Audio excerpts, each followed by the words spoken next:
took the advice of a dear friend and I gave myself a 24-hour grace period to see if I'd calm down before I went live to talk about this. Nah, still mad. I'm going to give you a disclaimer first, a trigger warning. If something that I'm going to say tonight upsets you, I meant it. I did it on purpose. Feel free to call me, text me, catch me in the comments. If I say something in these next few minutes that makes you feel angry, bitter, how dare he say that, it's because either A, you're guilty of something here, or B, even worse, this has happened to you. This happened to me. This happened to me. So if I say something that upsets you, I want you to know it wasn't an accident. You can call me and I'll tell you the same thing. Feel free to catch an earful. I'm okay with that.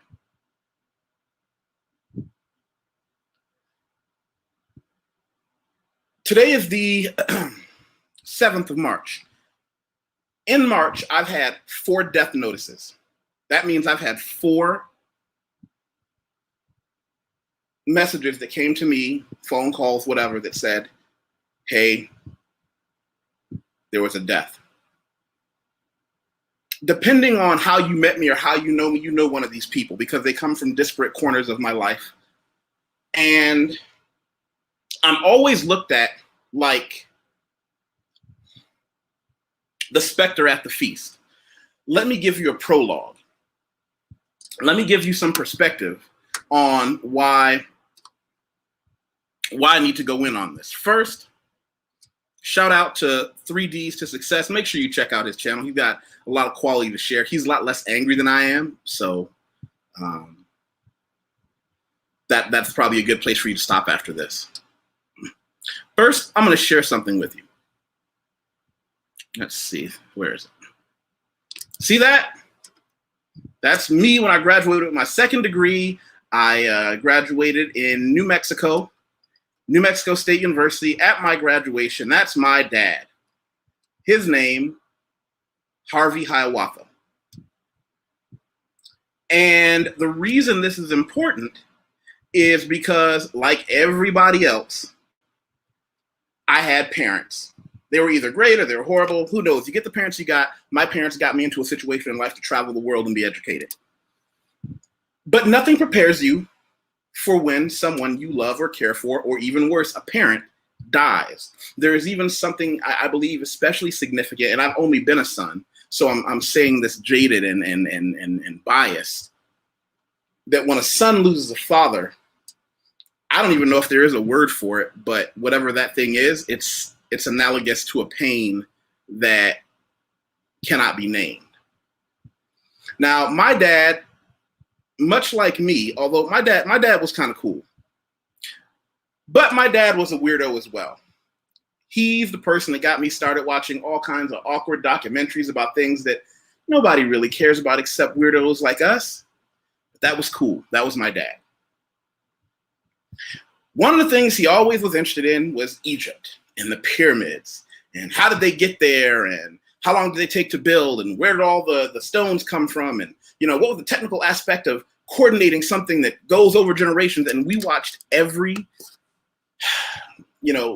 public broadcast, weird documentary. I mean, everything he could find that had anything about Egypt and pyramids, he watched it. He had books, some of which were not the highest quality, about Egypt and what could have done it and what could have done this. And he said, when I die, I want you to sprinkle my ashes over a pyramid.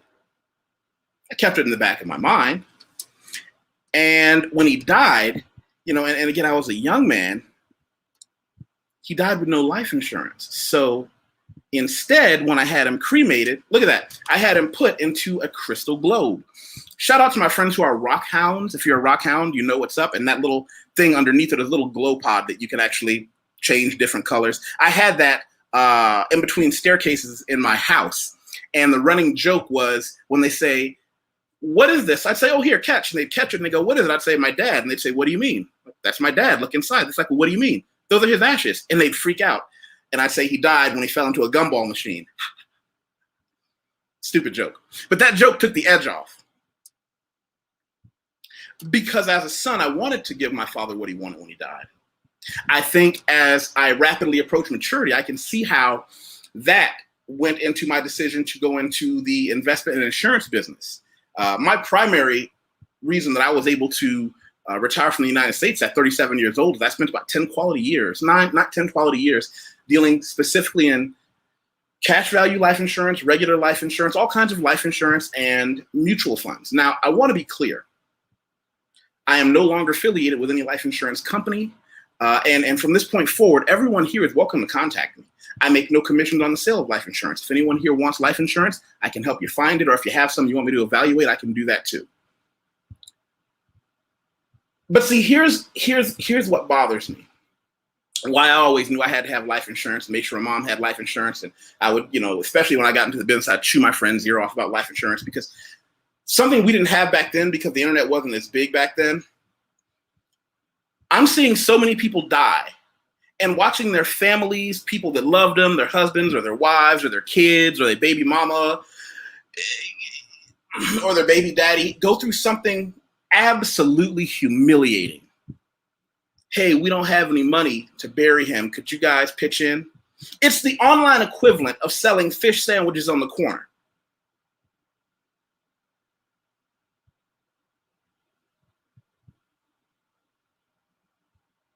It's the online equivalent of having to come out with your hat in hand and say, yeah, the last memory I'm going to have of this person when I put them into the ground isn't the good times we had, isn't the arguments, isn't the painful lessons I had to learn because of this person. It's not only do I have to bury you, but I've got to figure out how to afford it.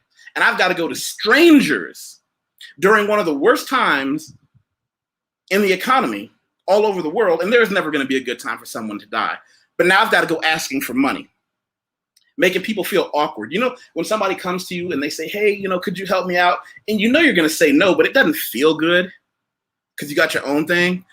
Shout out to Brother Craig. Roadside barbecue on the side of the road is still a thing. How many barbecues do you have to sell? How many racks of ribs? How many pulled pork sandwiches do you have to sell to get somebody you love into the ground? I wonder what that is.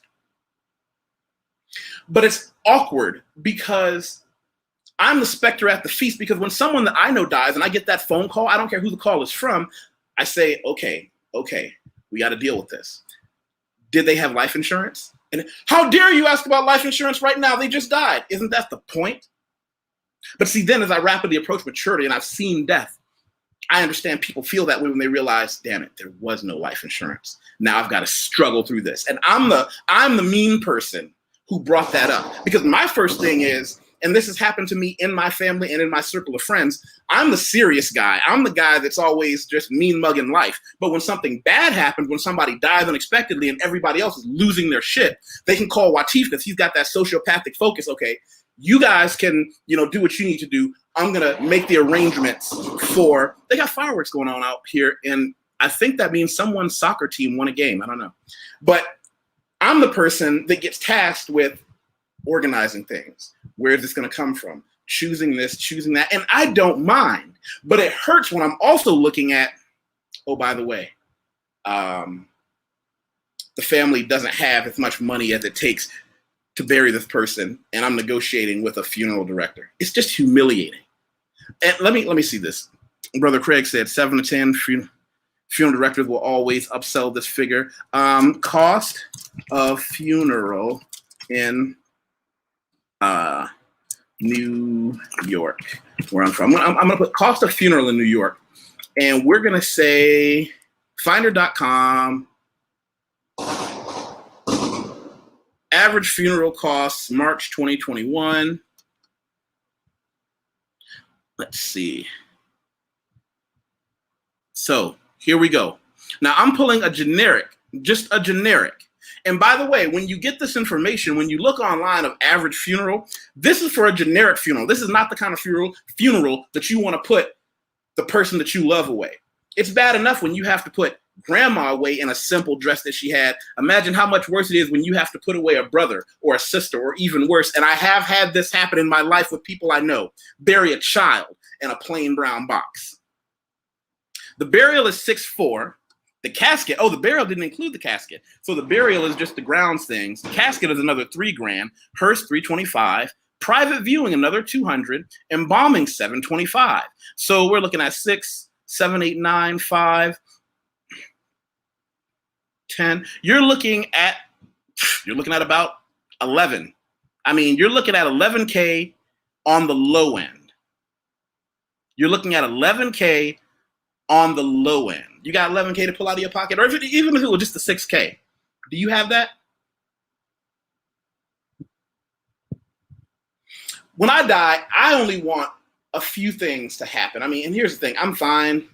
Cremate me wherever is convenient. Sprinkle my ashes, put them in a box, put them in something charming. I don't really care. Because when I die, I know a lot of people are going to breathe that sigh of relief. They're going to go, maybe I can get some bullshit in now that I don't have to worry about him being compared to me. Because when I'm playing on the game, when I'm in the game, people get nervous. When I die, it's a whole lot of halfway people out there that are going to be relieved because they might get in edgewise. BK from the Rocky, thank you. Thank you.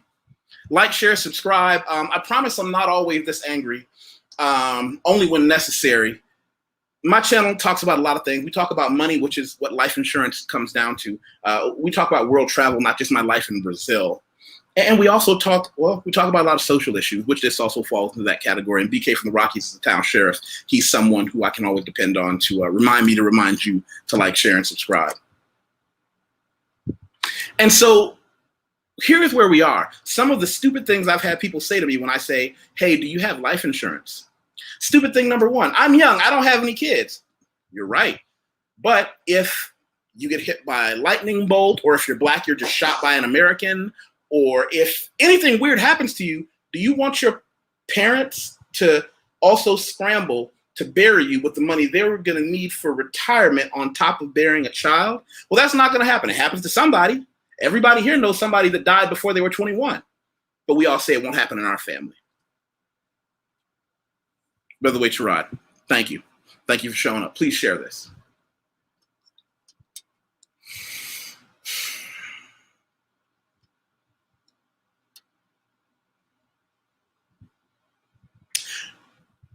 I just got confirmation. I got a private message. I just got confirmation. Yes, someone won a soccer game and people are losing their mind over it. And they like to light fireworks in their backyard. You know what? I wasn't even going to get into the generational wealth. I'd like for you to come on with me. We're going to talk about generational wealth with life insurance, but that's on the plus side of the equation. I'm just trying to keep people from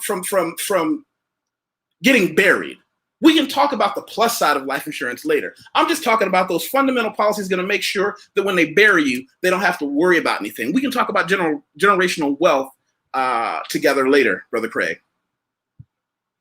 Brother Flemdice. Great topic. This is in our community. No, you're right. Nobody talks about it until it's too late. Then everybody's walking around kind of shuffling their feet, wondering, well, okay, I'm going to go online and ask some people, and find out if we can get any money from there. And then, Brother Craig said they still got roadside barbecues, people trying to sell, pulled beef sandwiches, trying to get enough money up for the life insurance. I mean, to replace life insurance that would have buried the person. And I want to tell you something else, something stupid. Let me see, something stupid people say when I say, do you have your life insurance all correct?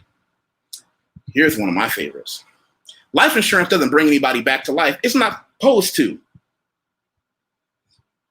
When someone dies, that's it. It's game over. Life insurance isn't going to bring anybody back. It's not supposed to.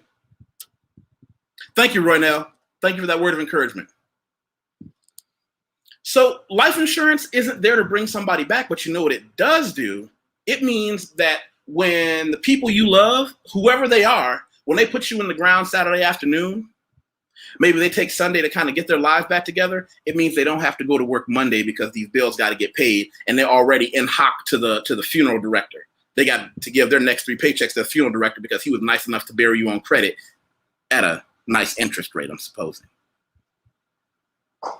See, if I go, I just want whoever buries me, it'll give them that week or two to say, well, I can still pay the bills, and make sure I have time to rest and recuperate and figure out where we're going to go from here.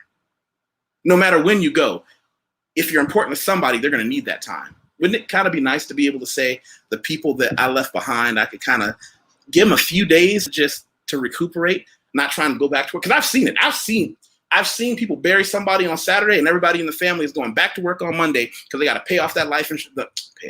They've got to pay off the funeral director. I've seen it happen. In the past, it was, hey, you know, somebody died. I'm trying. Recon Mike from Columbia, I'm giving it to him straight with no chases. Just like, you know, I give him a lot of candy, Mike, and sometimes I got to give him the medicine. You know, a spoonful of sugar helps the medicine go down, as Julie Andrews, a.k.a. Mary Poppins, would say. We're going to see how well this video does because people don't like it. People don't like to take the medicine. That's all right. I'm here for you. If nothing else, you can say, I might not like what Watt had to say, but he was always there giving us the medicine when we needed it. Because if it's my responsibility to give all the people who support me any wisdom I gain. Speaking of, let me give you something that Brother BK from the Rockies reminded me. One of the things that I have is I have a private Patreon group that's been growing significantly. We have a lot of quality people in there. This is where we share a lot of not just business information, but tactics, strategies, what we have to do, when we have to do it, how we're going to accomplish certain goals. And that's going to be on our Patreon. I'm going to put it here. I'll say the Patreon is less fun, more business. I'm going to share that on the screen here so you can take a look at what we do there. And of course, I'm not going to go through the self-masturbatory task of reading you the whole thing. What I am going to do is show you what I do here. And you can read that for yourself. I'm gonna put the link here in the chat, and I want everybody to, if you haven't, definitely give that a look. That's something that has been growing nicely, and I've been able to do a lot of good things, a lot of good people there.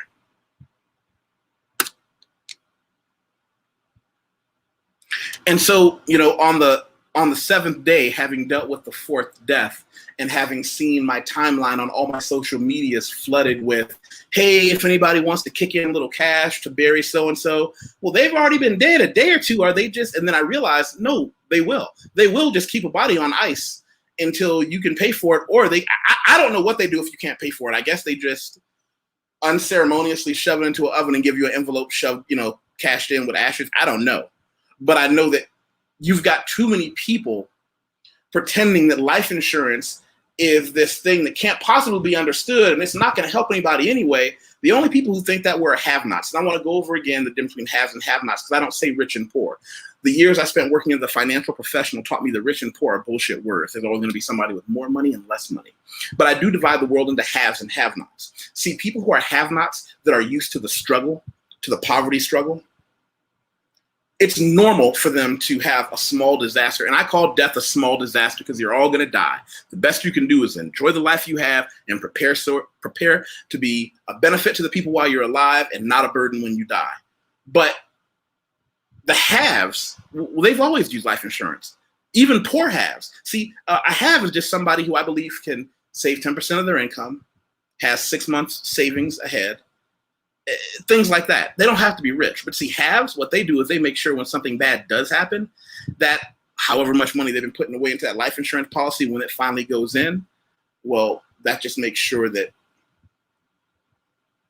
when life goes upside down and everybody's crying, the least they have to worry about is putting somebody away in a pine box. Because we like to only talk about when men die, when men die. Let me tell you something. Women die early too. And on a very sexist note, that is true, just straight machismo, a lot more men die over shit we could have not done to not get dead. I don't just mean violence. We just make dumb decisions a lot of time. When you see a woman that dies before anyone thinks it's her time, it's even more of a tragedy. Have you ever seen a family? Because let me tell you something this is not something off television. This is something that I lived as a life insurance professional for 10 years. When a man dies and the family has to take care of things and we deliver their life insurance policy, and I still check in with the families because I work with a lot of them, women bounce back. They bounce back in a way that's not callous or cold, but they're able to get themselves back together again. When a family loses a mom or a husband loses a wife, the trauma is so much worse. We don't come back from that. As much as we like to talk about men this and blah, blah, blah, and, you know, being important in your household, when you lose the woman in your household, it will do things to you that I can't describe here and that I hope none of us ever have to see, but some of us will.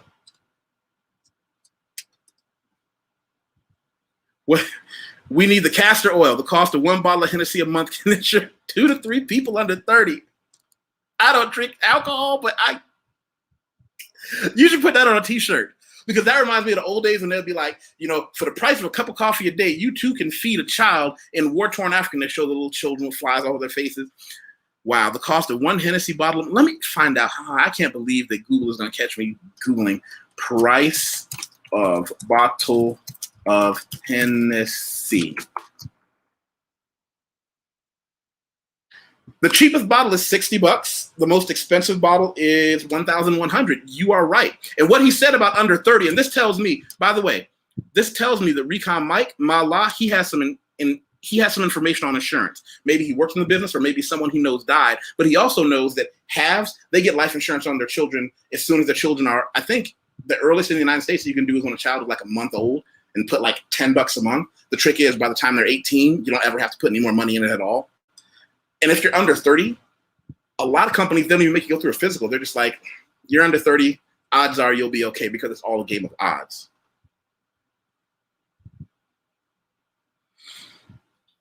I don't want to make this